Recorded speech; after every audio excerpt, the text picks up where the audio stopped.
Hi friends, welcome to UPSC study campus. दोस्तों, मेरा नाम रवि चौधरी है।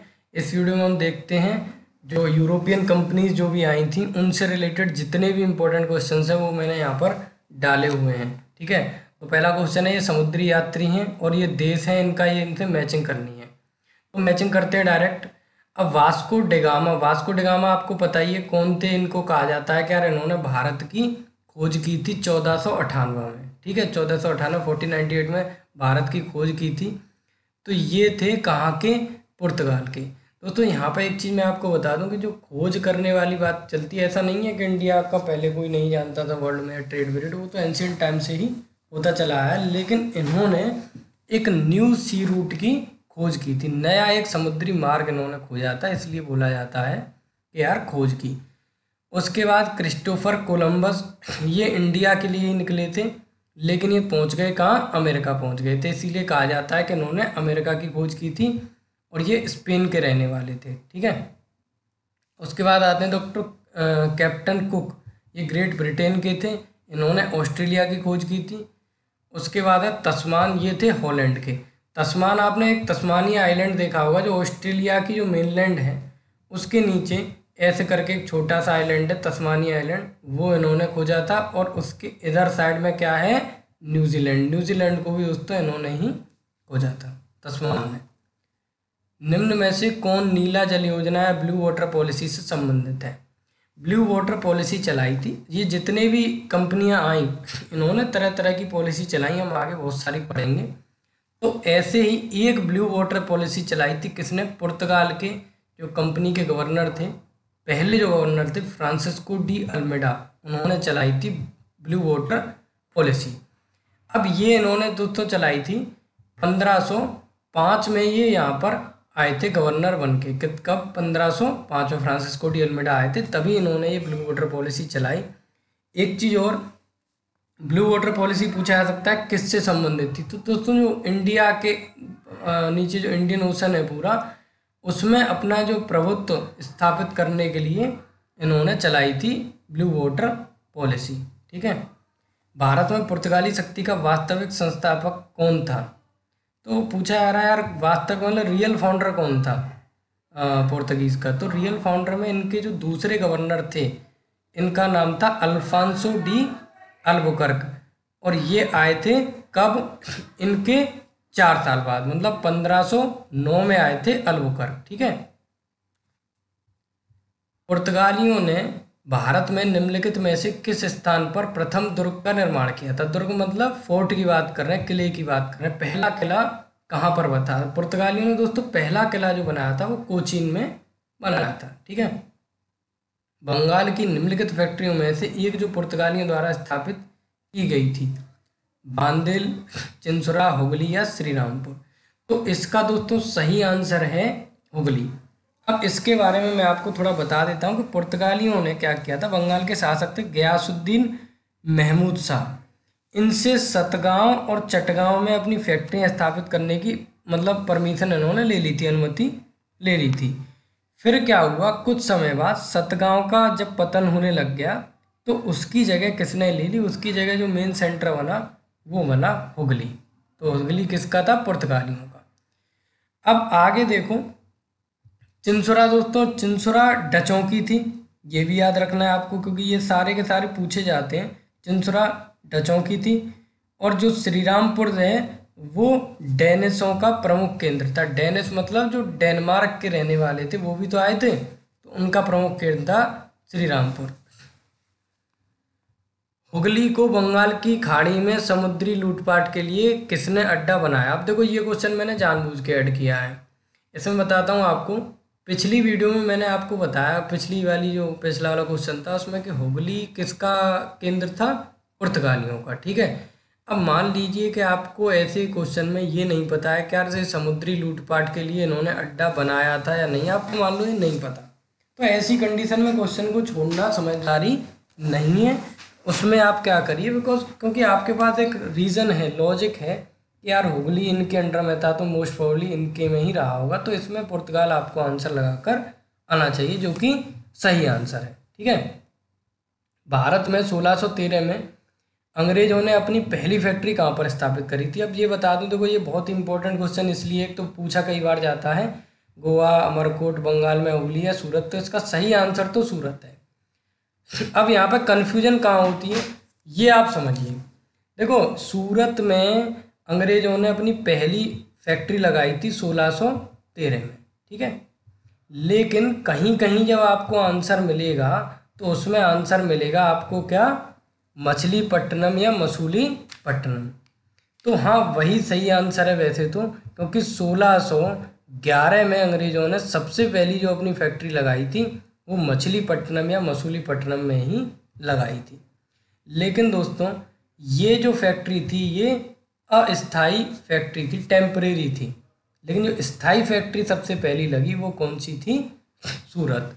तो आपको आंसर इसी हिसाब से लगाना, लॉजिक मैंने बता दिया। मान लो कि इसमें दोनों में आ जाता है, इसमें मछलीपट्टनम भी होता, तो यहाँ पे आंसर क्या होता, मछलीपट्टनम, ठीक है, क्योंकि यहाँ पर क्या लिखा हुआ, पहली फैक्ट्री, तो पहली फैक्ट्री तो मछलीपट्टनम ही थी। लेकिन मछलीपट्टनम भी होता है यहाँ पे, और ये पूछता कि यार स्थाई फैक्ट्री कौन सी थी, तो क्या आंसर फिर सूरत होता, क्योंकि स्थाई तो सूरत ही पहली थी, ठीक है। निम्नलिखित ब्रिटिश कंपनियों में से किसे भारत में व्यापार करने का पहला अधिकार पत्र प्राप्त हुआ था? अब बात ये की जा रही है कि यार सबसे पहले व्यापार करने का अधिकार पत्र किसको प्राप्त हुआ था। यहाँ पे ये नहीं पूछ रहा है कि यार कौन सी कंपनी। अब यहाँ पर ये देखो, Leivand company, east India company, the English company trading into the east Indies, और ये है ओस्ट इंड कंपनी। इसका जो ईस्ट इंडिया कंपनी है ये तो आपको पता है यार, ये कब बनी थी दोस्तों, ये बनी थी 1599 में, ठीक है, 1599 में बनी थी ईस्ट इंडिया कंपनी। लेकिन इससे और 6 साल पहले 1593 में एक कंपनी बनी थी जिसका नाम था लिवेंट कंपनी, मतलब इनको अधिकार पत्र प्राप्त हो गया था, ठीक है। अधिकार पत्र का मतलब होता है ट्रेडिंग राइट्स, जो वहाँ के जो शासक होते थे, जो महारानी थी, उनसे अधिकार पत्र प्राप्त करना होता था।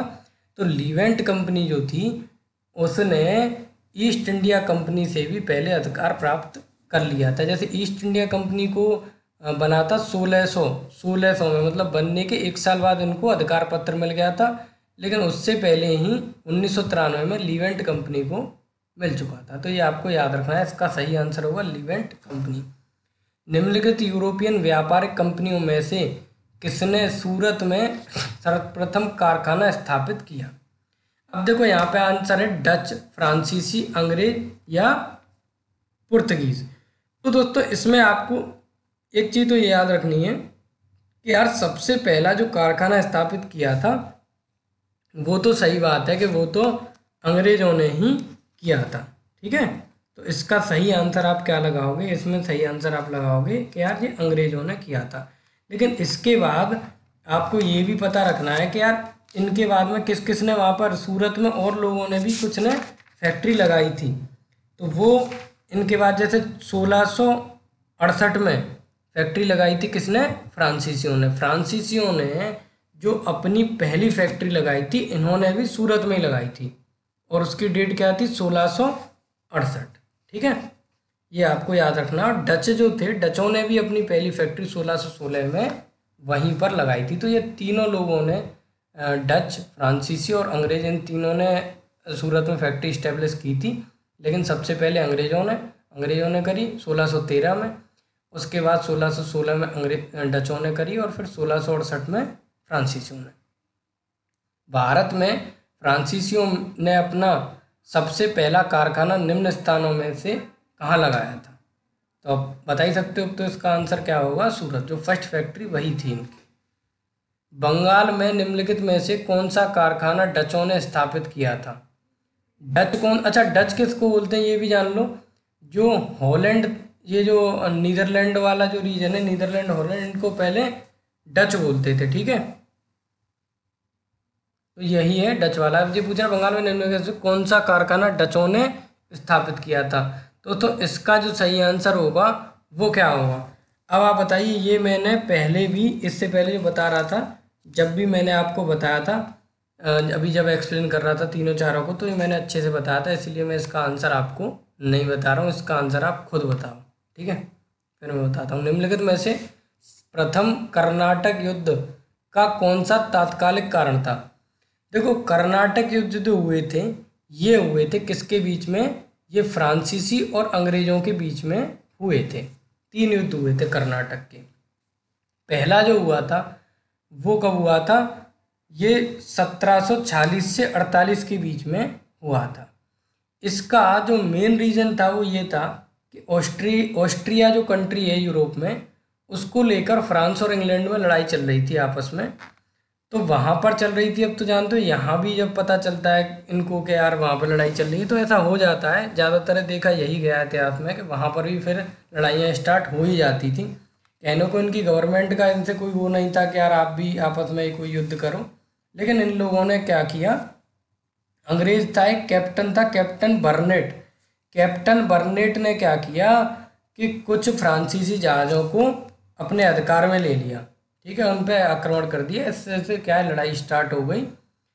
अब बात ये देखो, इसमें मैंने आपको स्टोरी तो बता दी कि ये कारण था। अब इसमें क्या पूछा है? तात्कालिक कारण, मतलब इमीडिएट कॉज पूछा है। क्या इमीडिएट कॉज? तो उनका ये था, क्या था इमीडिएट कॉज? अंग्रेजों द्वारा फ्रांसीसी जहाज़ों का अधिग्रहण, ये था इमीडिएट कॉज। लेकिन अगर वैसे रियल कॉज पूछा जाता कि स्टार्टिंग कहाँ से हुई थी, तो ऑस्ट्रिया का जो वॉर है ऑस्ट्रिया के लिए वहीं से हुआ था।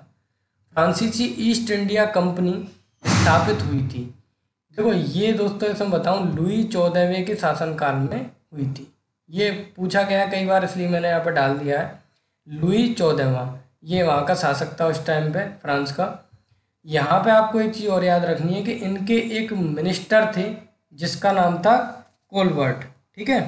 कोलबर्ट जो इनके मिनिस्टर थे, उन्होंने ये कंपनी इस्टेब्लिश करने में बहुत भूमिका निभाई थी। उन्होंने इस्टेब्लिश की थी मेनली। निम्नलिखित में से किन स्थानों पर डचों ने अपने व्यापारिक अड्डे स्थापित किए थे? देखो ये क्वेश्चन यूपीपीसीएस 2017 में पूछा गया था प्री में, इसी वाले में। यहाँ पे नागपट्टनम, चिंसुरा, मछलीपट्टनम, सूरत, भरूच, आगरा, ये मैंने इसलिए डाला, इनको याद रखना। इसका आंसर उपरोक्त सभी होगा, मतलब इन सारी जगहों पर ही क्या है, डचों की फैक्ट्री थी, ठीक है। निम्न यूरोपियन शक्तियों में ने भारतीय व्यापार में समय समय पर प्रवेश किया। अंग्रेज, फ्रांसीसी, डच और पुर्तगाली। ये इसका क्रम पूछ रहे हैं कि यार कैसे कैसे ये आए थे। तो जो इनका आगमन हुआ था, सबसे पहले कौन आए थे? सबसे पहले आए थे पुर्तगीज, ठीक है। पुर्तगीज के बाद में आए थे डच। सबसे पहले पुर्तगीज के बारे में बाद में डच आए थे। डचों के बाद में तीसरे नंबर पे आए थे अंग्रेज।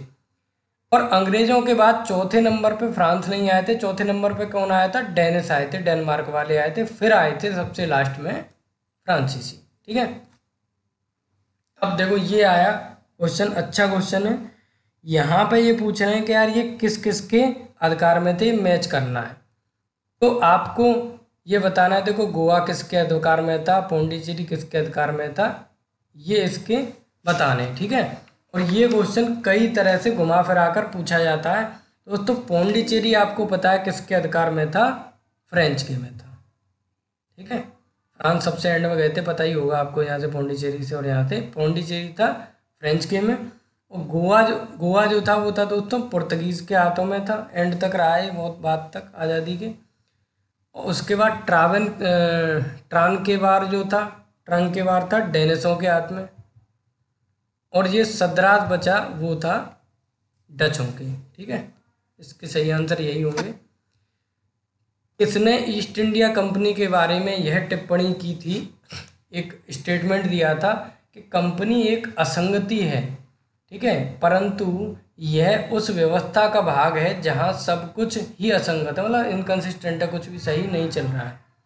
तो ये इन्हीं के जो गवर्नर वगैरह रहे हैं उनका नाम था। उसमें से जो सही आंसर है वो है जीबी मैकाले। मैकाले के बारे में और भी कुछ पढ़ेंगे आप इतिहास में, ठीक है, एजुकेशन के क्षेत्र में इनका बहुत पढ़ेंगे। ये जो है अंग्रेजों के कवि और इतिहासकार दोनों थे ये, ठीक है। निम्नलिखित में से कौन कलकत्ता का संस्थापक था? ये बहुत बार पूछा जाता है ये क्वेश्चन, कलकत्ता का संस्थापक कौन था? तो इसका सही आंसर है दोस्तों जॉब चार्नक। जॉब चार्नक सही आंसर है। और उन्होंने सूतानाती और ये 2-3 जो विलेज थे उनको मिलाकर ये कलकत्ता बनाया था। अब देखें, लंदन में ब्रिटिश ईस्ट इंडिया कंपनी के गठन के समय भारत का निम्नलिखित में से कौन बादशाह था?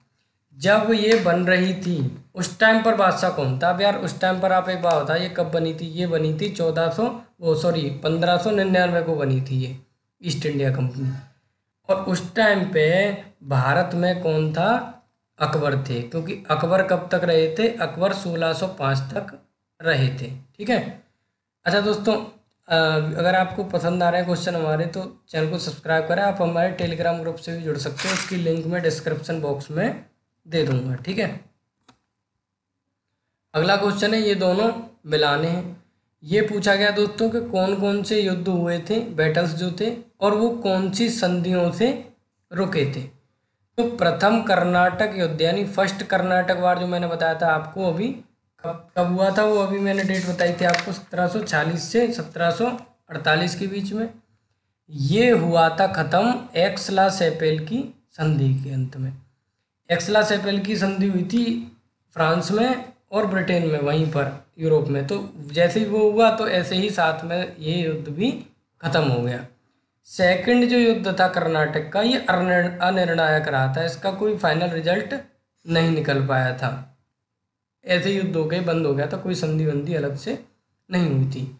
और जो थर्ड जो था वो हुआ था दोस्तों पेरिस की संधि से अंत हुआ था। ये भी वहीं पर हुआ था उन दोनों। तो थर्ड पेरिस की संधि से क्या क्या कारण थे आगे इसमें पढ़ेंगे हम। और जो प्रथम मैसूर युद्ध की जो बात करते हैं, तो प्रथम मैसूर युद्धों में ये हैदर अली ने क्या किया था, इनको ब्रिटिशों को हरा दिया था। ठीक है। तो thank you for watching the video.